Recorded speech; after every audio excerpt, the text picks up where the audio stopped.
बंजारन बहू। कमला एक बहुत स्वार्थी महिला है। उसने पैसों के लिए एक ऐसे इंसान से शादी की जो पहले से शादीशुदा और एक बच्चे का पिता भी था। कमला के पति को मरे हुए एक अरसा बीत गया है। अब वो अपने सौतेले बेटे वैभव के साथ रहती है। वैभव के दिल में अपनी माँ को लेकर इतना डर है कि वो अपनी माँ के सामने एक शब्द नहीं बोल पाता। उसकी माँ जो कहती है उसको सर झुकाकर वही मानना पड़ता है। वैभव, तुमने अभी तक घर का काम क्यों नहीं किया? तुमसे कितनी बार कहा है कि सूरज निकलने से पहले तुम घर की साफ सफाई पूरी कर दिया करो। वैभव कुछ नहीं बोलता, चुपचाप सर झुकाए अपनी माँ की बात सुनता रहता है। तभी पास में खड़ा नौकर सुखराम कहता है, मालकिन, वैभव बाबा को रात से तेज बुखार है, इसलिए वो सुबह जल्दी उठ नहीं पाए। उनके बदले मैं घर की साफ सफाई कर देता हूँ।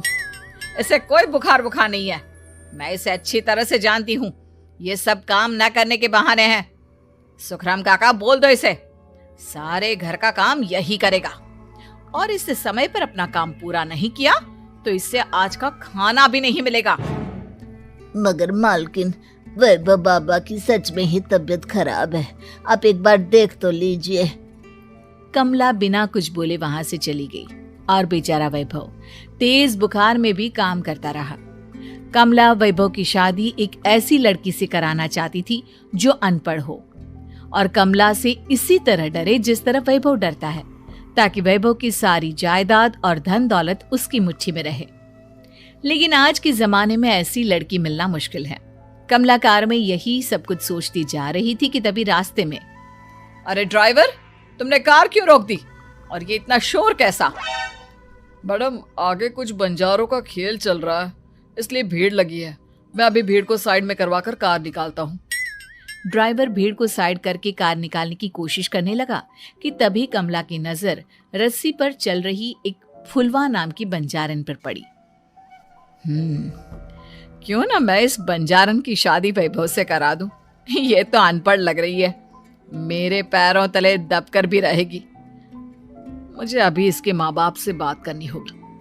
ये सोचकर कमला ने उन बंजारों से बात की और उन्हें शाम को अपने घर बुलाया। फुलवा के माता पिता वहां उसे लेकर आ गए। उन्होंने इतना आलीशान घर पहले कभी नहीं देखा था। अच्छा हुआ आप लोग आ गए। देखिए, मुझे घुमा फिरा कर बात करने की आदत नहीं है, इसलिए सीधे सीधे मुद्दे पर आती हूँ। मुझे आपकी बेटी बहुत पसंद है। मैं अपने इकलौते बेटे की शादी आपकी बेटी फुलवा से कराना चाहती हूँ। इसके बदले में आप जो चाहो वो ले सकती हैं। तभी फुलवा की माँ कहती है, ये क्या कह रही है मैम साहब? कहीं आप हमारी गरीबी का मजाक तो नहीं उड़ा रही ना? आप मेरे बेटे से मिल लो। अगर आपको मेरा बेटा पसंद आता है तो मैं कल से ही शादी की तैयारी शुरू कर दूंगी। सुखराम, सुखराम, वैभव को लेकर आओ। फुलवा अपनी माँ के कान में फुसफुसाती है, माँ, कहीं इस मेम साहब का छोरा पागल तो ना है? फुलवा अपनी माँ से बात कर रही होती है कि वैभव वहां आता है। फुलवा उसे देखती ही रह जाती है और उसके माता पिता उसकी शादी तय कर देते हैं। शादी वाले दिन किसी को फुलवा और वैभव की बेमेल विवाह की बात समझ में नहीं आती। फिर भी एक औरत कमला से पूछ ही लेती है, कमला जी, आपने अपने इकलौते बेटे की शादी देहाती गवार से क्यों करा दी? ये बंजारन आपके घर की बहू बनने लायक तो नहीं है। कम से कम अपने स्टेटस का ही ख्याल कर लिया होता। बहू तो अपने टक्कर की लाती, आपने तो बंजारन को ही बहू बना लिया। अब कमला को समझ में नहीं आ रहा था कि इस बात का क्या जवाब दे। वो कुछ देर चुप रही और सोच समझ कर कहती है, बहन जी, आपको तो पता है आजकल के बच्चे किसी की बात कहाँ सुनते हैं। मैं तो अपनी बहू एक पढ़ी लिखी और अपनी सोसाइटी की ही ढूंढ रही थी। लेकिन मेरे बेटे ने मेरे सामने इस बंजारन को लाकर खड़ा कर दिया। बोला कि मैं शादी करूंगा तो इसी से। अब भला मैं क्या करती, मुझे अपने बेटे के सामने झुकना ही पड़ा। कमला की ये बातें सुखराम भी सुन रहा था। उसने ये सारी बातें वैभव को जाकर बता दी। काका, मैं तो फुलवा को जानता भी नहीं, फिर माँ मेरे बारे में झूठ क्यों कह रही है? अरे बेटा, तुम कितने भोले हो, तुम्हें कुछ भी नहीं पता। तुम्हारे पिता अपनी सारी संपत्ति तुम्हारे नाम करके गए हैं। तुम्हारी माँ नहीं चाहती कि यह संपत्ति तुम्हें मिले, इसलिए उन्होंने तुम्हारी अनपढ़ लड़की से शादी करवाई ताकि तुम्हारी तरह वो भी अपने हक के लिए आवाज ना उठा सके। सुखराम काका, मैं क्या करूं, आप ही बताओ। माँ के सामने आते ही मेरे हाथ पैर कांपने लगते हैं। मैं माँ को कुछ भी नहीं कह पाता।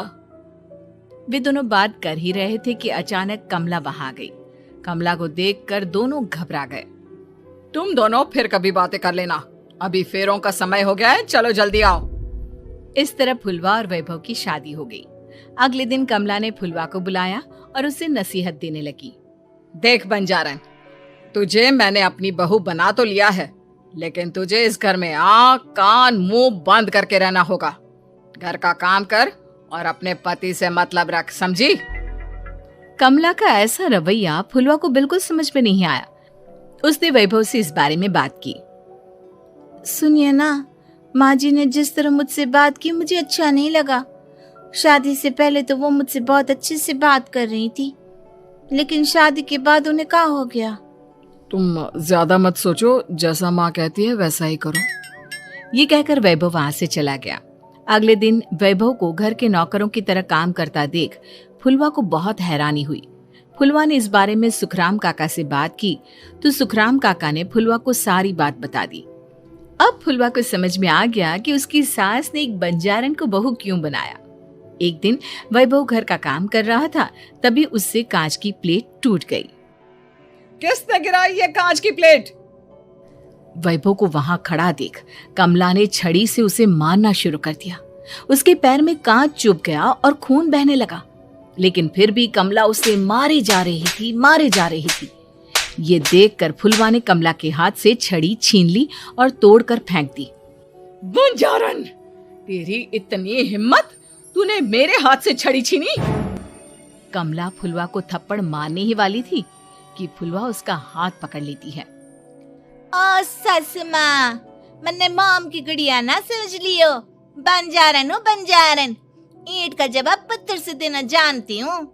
आज के बाद मेरे या वैभव जी के ऊपर हाथ उठाने की सोचियो भी ना, समझी ससु माँ? ये कहकर फुलवा वैभव को लेकर वहां से चली गई। उसने वैभव के पैर पर पट्टी बांधी, उसके आंसू पोंछे। वैभव ने पहली बार किसी के दिल में अपने लिए इतना प्यार महसूस किया। अब फुलवा वैभव का हर काम में हाथ बटाती, उसका बहुत ख्याल रखती।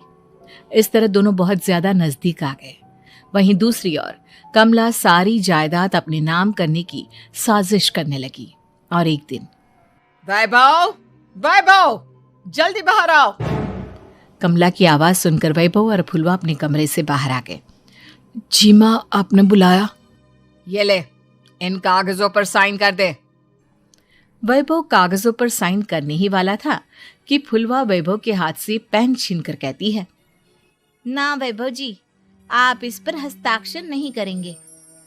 आओ बंजारन, मैं तुझसे बात नहीं कर रही। ये बात मेरे और मेरे बेटे के बीच की है। चुपचाप पेन दे दे, नहीं तो तेरी खाल उधेड़ लूंगी। ससु माँ, बंजारन की खाल इतनी भी ढीली ना होवे कि कोई भी उधेड़ लेवे। जो यकीन ना आता हो तो देख ले उतार के। और हाँ, बंजारन जरूर हूँ पर अनपढ़ ना हूँ। मन्ने भी पता है कि किसी भी कागज पर साइन करने से पहले उसे अच्छी तरह पढ़ लेवे हैं।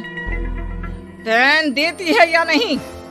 ये कहकर कमला फुलवा को मारने आई तो फुलवा ने कमला को धक्का दे दिया और वो नीचे गिर गई। कमला डरकर वहां से भाग गई। अब फुलवा ने वो कागज उठाए और वैभव के साथ सीधा वकील के पास चली गई। वकील ने वो कागज देखे और फुलवा को बताया, वैभव के पिता की सारी जायदाद और संपत्ति वैभव के नाम है, लेकिन वैभव की सौतेली माँ इस संपत्ति को अपने नाम कराना चाहती है, इसलिए इन कागजों पर वो साइन करा रही थी। तो अब हमें क्या करना चाहिए वकील साहब? वकील ने फुलवा और वैभव को सब कुछ अच्छी तरह से समझा दिया। अब दोनों घर पर पुलिस को लेकर पहुंचे। कमला पुलिस को देखकर घबरा गई। पुलिस ने कहा, आपके नाम की कंप्लेंट हुई है, आपको हमारे साथ थाने चलना होगा। कंप्लेंट? कैसे कंप्लेंट? आप अपने सौतेले बेटे पर बहुत अत्याचार करती हो, धोखे से सारी जायदाद अपने नाम करा रही थी। अब नहीं इंस्पेक्टर साहब, जरूर ये मेरी बहू की कोई साजिश है, इसने गलत कंप्लेंट की है। मैडम, शिकायत आपकी बहू ने नहीं बल्कि आपके बेटे वैभव ने की है। कमला वैभव का नाम सुनकर दंग रह गई।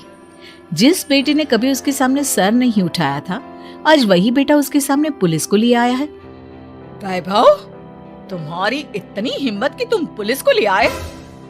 हाँ माँ, मैं लाया हूँ पुलिस को, और मेरे अंदर इतनी हिम्मत कभी ना आती अगर फुलवा मेरा साथ ना देती।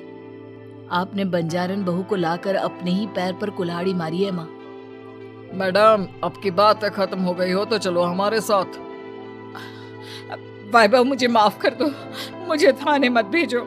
आज के बाद मैं तुम्हें कभी नहीं मारूंगी, तुम्हें कभी परेशान नहीं करूंगी, मुझे माफ कर दो। वैभव अपनी कंप्लेंट वापस ले लेता है और पुलिस वहां से चली जाती है।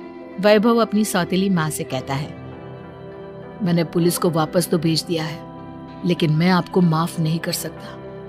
आपने बचपन से आज तक कभी मेरे सर पर हाथ नहीं रखा, हमेशा मुझे मारती रही, नौकरों की तरह बर्ताव करती रही। आप इस घर में नहीं रह सकती, चली जाइए यहाँ से। कमला घर छोड़कर चली गई और सड़क किनारे खड़ी होकर सोचने लगी, काश मैंने वैभव को माँ की तरह प्यार किया होता तो आज मैं इस तरह से बेसहारा ना हो जाती।